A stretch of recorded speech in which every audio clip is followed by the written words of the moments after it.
Okay, wanted to come on here quick to talk again about what's happening here with the housing market in terms of inventory of homes, where it's going, all of that fun stuff. Full disclosure, it is later here in the day. I've gotten a lot of stuff done, so I'm a little out of it, and this is going to be as professional or as well done as other videos, but want to get this information out to you all the same. Basically, yeah, I talked about this in my last market update video near the end, but wanted to kind of cover it here again for anybody that didn't see that or didn't get to that part.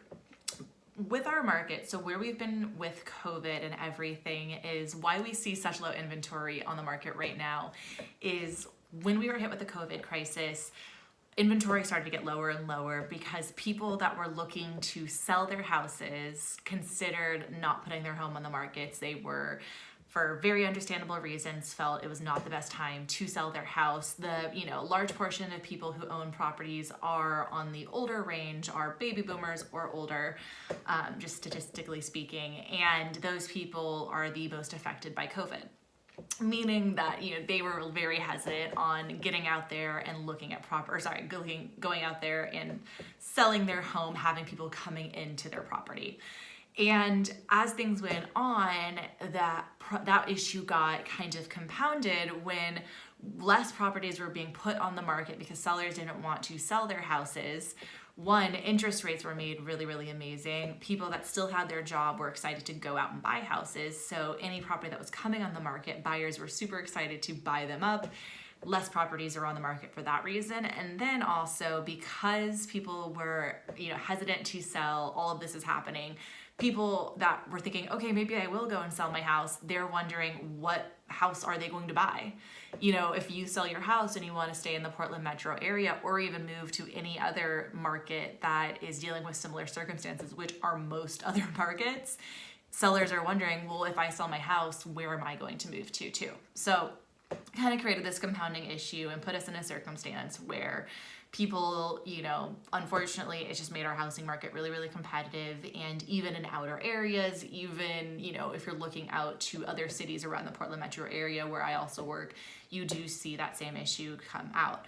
Now, I will say where we see the market maybe shifting here in the next few months, hopefully into this next part of the year, is as those same people, so people that own a large portion of the homes in this market, baby boomers, people that are a little bit older, are already getting their vaccine. And it sounds like everybody's going to be getting their vaccine if they choose to do so here in the next few months. I heard May, I've heard July, what have you, that we'll all be able to get it.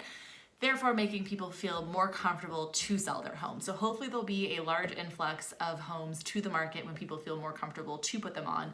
I am both a buyer's agent and a listing agent, and I will say the sellers I am working with, more and more of them do seem comfortable with the idea of selling their house because they are already vaccinated or getting vaccinated, know their schedule for getting vaccinated here soon, and then will feel comfortable to sell their home. And also the other reasons there too, some people are just downsizing or they feel more comfortable for a factor of other reasons that I can get into later on.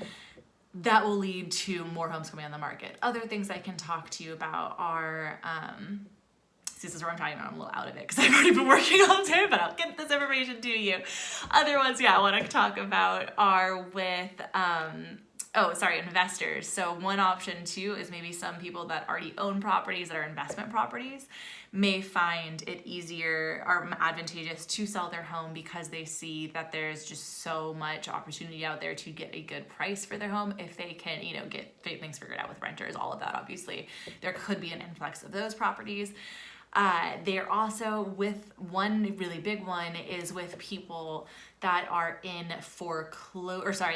forbearance and are looking to maybe sell here soon because I believe it's in July, the forbearance that has been given to people who have been struggling to pay their mortgages will be ending at that time or will be set to end near that time, which could lead to some people needing to unload their properties, sell their homes before they go into foreclosure, and maybe take advantage of the market and be able to get some equity out of it, or at least get out of their loan and figure out a better circumstance for themselves.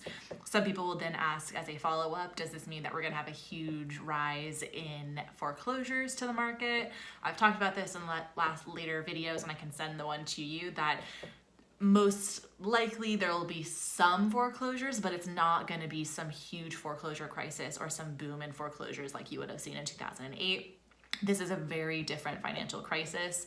As I said, I can get into that with you or send you to that video, talk about that later. But yes, you might see some more foreclosures to the market, but most likely it's not going to be a huge rush. And what you will see is just people kind of avoiding that and putting their home on the market because there's such a high demand from people to get their houses on the market, and it's advantageous for them to do. So with all of that, I'll probably think of like 50 other reasons that this all could be possible, and I'll get more videos to you, but just wanted to get this information out to you. If you have any questions about this market, what's all happening, what we see happening in the future, why we're in the situation we are in now, can you even be able to buy a house right now with all that's going on, how do you sell a house right now, all of the fun stuff. I have a bunch of resources here of answering some of those questions, and I'm happy to chat with you personally on your options, what's available to you, and answer any specific questions you have. So feel free to contact